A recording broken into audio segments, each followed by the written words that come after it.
प्रधानमंत्री नरेंद्र मोदी के मुंबई दौरे पर शिवसेना यूबीटी सांसद संजय राउत ने कहा, जब चुनाव की घोषणा होती है तो कोई प्रधानमंत्री या मंत्री नहीं रहता है। उनके प्रधानमंत्री नरेंद्र मोदी द्वारा चुनाव प्रचार में जो कुछ भी खर्च हो रहा है वो भाजपा के खाते में जाना चाहिए। आप पीएम मोदी मुंबई में 10 सभा कर लीजिए या 50 सभा कर लीजिए, मुंबई की जनता ने तय किया है कि इस बार भाजपा मुंबई से तड़ीपार है। हाँ, बतौर प्रधानमंत्री प्रचार के लिए घूम रहे हैं। उनका स्पेशल फ्लाइट सरकार का, चाहे उनको फोर्स 1 कहो या फोर्स 2 कहो, पूरा उनका लवाजमा लेकर पूरे देश में सरकारी खर्चे से चुनाव प्रचार सरकारी यंत्रणा को लेकर कर रहे हैं। अब मुंबई में आएंगे, 10 जनसभा लेंगे। जब वो चुनाव का निर्णय आता है, डेट डिक्लेयर होती है, तो प्रधानमंत्री नहीं है, ना कोई मंत्री रहता है, वो सामान्य नागरिक है, वो एक उम्मीदवार है। तो उनका जो खर्चा है, सब जो सरकारी यंत्रणा का जो इस्तेमाल हो रहा है, वो एक तो उनके पार्टी के ऊपर जाना चाहिए, बीजेपी के खाते में जाना चाहिए।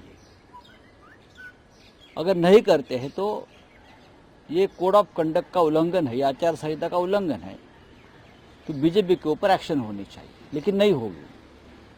नोटिस जाएगी कांग्रेस को इनकम टैक्स की, नोटिस जाएगी शिवसेना को, तृणमूल कांग्रेस को, आचार संहिता का उल्लंघन किया, लेकिन नरेंद्र मोदी जी को नहीं जाएगी। ये देश का लोकतंत्र है।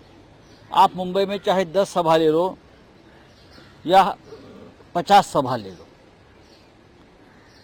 मुंबई की जनता ने तय किया है,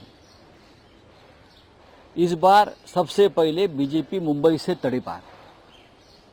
देश में तो होगा ही, लेकिन जिस तरह से आपने मुंबई के ऊपर अन्याय किया है, मुंबई लूटने की कोशिश नहीं, हर कोशिश की है मुंबई लूटकर गुजरात में लेके जाने।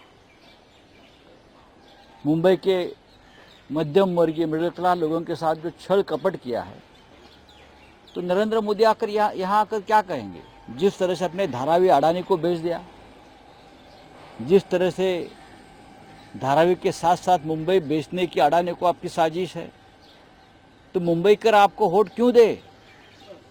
हाँ, आप आइए, प्रधानमंत्री है, अभी भी आपको लगता है कि आप प्रधानमंत्री, लेकिन अभी आप प्रधानमंत्री नहीं है।